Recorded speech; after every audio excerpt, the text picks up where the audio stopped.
Tulichokuja kukagua hapa, cha kwanza ni kuhusu ukubwa wa eneo kwa mujibu wa taratibu na sheria za TASAC, na tumeona kwamba Kilimanjaro ICD ina eneo kubwa la kupaki magari, kuweza kuweka makontena, ina eneo la loose cargo pamoja na maeneo mengine, na very soon itakuwa connected pia kwenye mnyororo wa thamani wa reli ambayo tumeiona pale nje.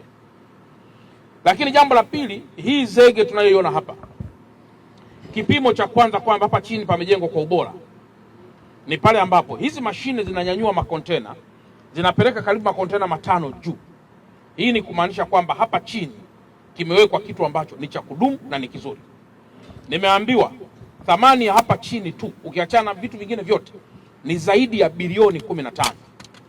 Maana yake ni kwamba kitu kilichowekwa hapa, unaiona commitment, unaona seriousness ya uwekezaji ambao ndio tunautaka katika taifa letu. Nikiwa napita hii barabara ya hapa nje, mara nyingi wanakuta kuna malori mengi. Nampigia SACP Mlilo, na wapigia watu wa Busalama barabarani kwamba kwa nini barabara hizi zifungwe. Sasa tukiiga mfano huu wa kuwa na bandari kavu yenye vifaa, yenye maeneo ya kuweza kuegesha magari wakati akishughulikia taratibu zingine za kutoka ama kuingia, huu ndio uwekezaji tunaoutaka na ndio uwekezaji tunaopenda watu wengi waweze kuiga. Bandari yetu ya Dar es Salaam kwa nini leo inapata mizigo mingi? Moja ni usalama wa taifa la Tanzania.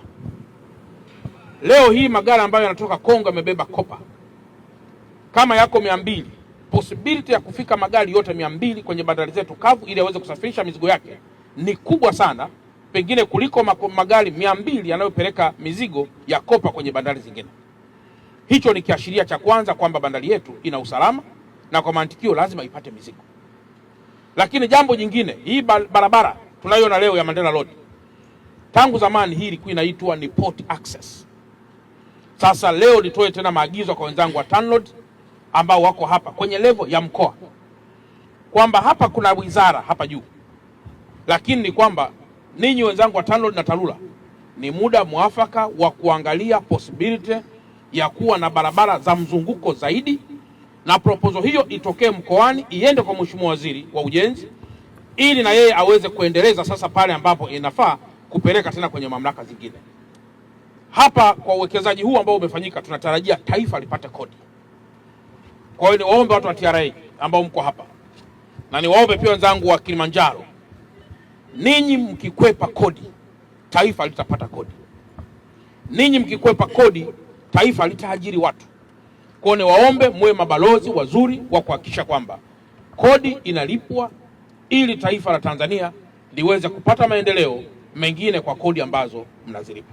Kwa kuwa port director yuko hapa, ndugu yangu Gallus, ninafahamu kwamba hapa kwenye hizi bandari kavu huwa kuna mizigo ya transit na kuna mizigo ya loko, na ninafahamu sana wawekezaji wengi huwa wanatamani sana kupata mizigo ya loko pengine kuliko mizigo ya transit.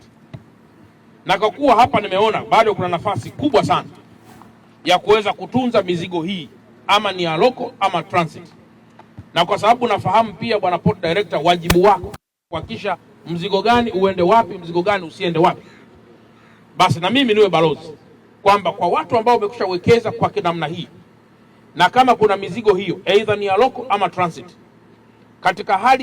katika hali na nia njema wapewe mizigo hiyo ili waweze kutunza mizigo na kuto kuleta bugdha ya mafoleni barabarani. Mipango mikubwa iliyopo katika wizara ni kuhakikisha kwamba bandari kavu hizi zote ambazo zina uwekezaji mkubwa na mzuri ziwe connected na reli ili kuweza kupunguza msururu wa lori barabarani, mizigo iweze kuchukuliwa na reli kwa hapa ilipo kwenda kule bandarini.